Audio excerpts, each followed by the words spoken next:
Hi there, I'm Kiera, and this is your guided tour through the design evolution of my Arlington apartment. Today, I want to show you my latest marketplace find. It's a mirror, and I'm asking a lot of this mirror. I need this mirror to act as an art piece. I want it to open the space, and I want it to complete my dining nook area. So it's an area that hasn't really been completed before. In the future, all I ever really want to do is just change the table setting based on like the event or whatever I have going on. Maybe a dinner, anything. So my vision for the space was cozy, welcoming, and I needed it to fit within my traditional design aesthetic. So let's see how it all comes together.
What I'm doing here is planning exactly where I want the frame to hang.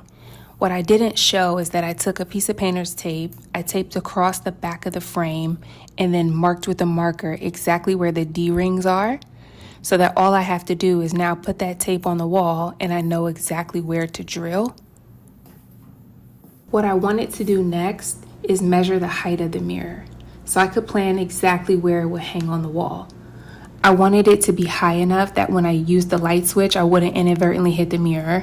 I also wanted to make sure it was high enough to accommodate my bar height table. And when I'm standing up and looking in the mirror, it's neither too high or too low for my gaze. In general, when standing, you should be looking at the center of your art.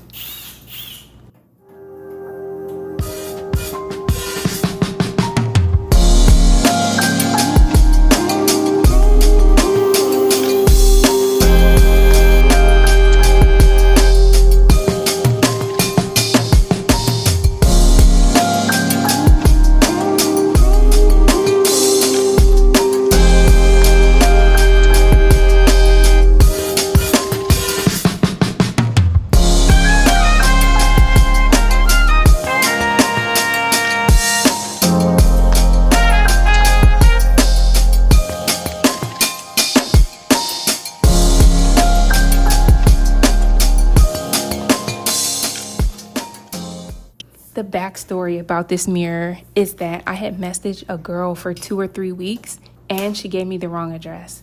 I ended up driving to the location 2 times. The first time she was a no-show. The second time I went to the address she gave me and it was her neighbor.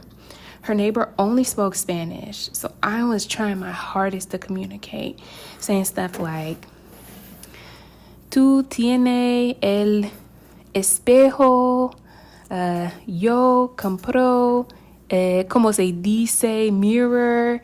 He was so friendly. He was just smiling and laughing, and eventually he just points to the house next door. So I go to the house next door, knock on the door, and this big, loud dog is just barking. So I was like, even if this is the house, no, thank you. So I start walking back to the car, and this lady comes out, and she's looking like, who is this person? Why is my dog barking? And so I just asked her, I was like, hi, are you selling a mirror? And she goes, oh, that's my granddaughter.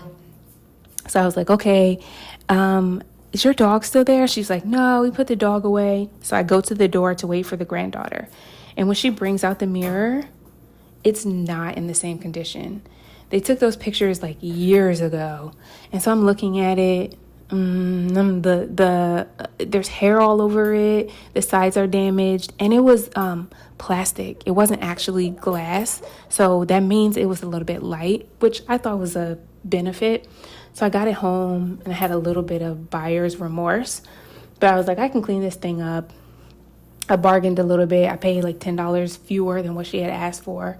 My advice when purchasing things on Marketplace is ask all the questions about condition up front.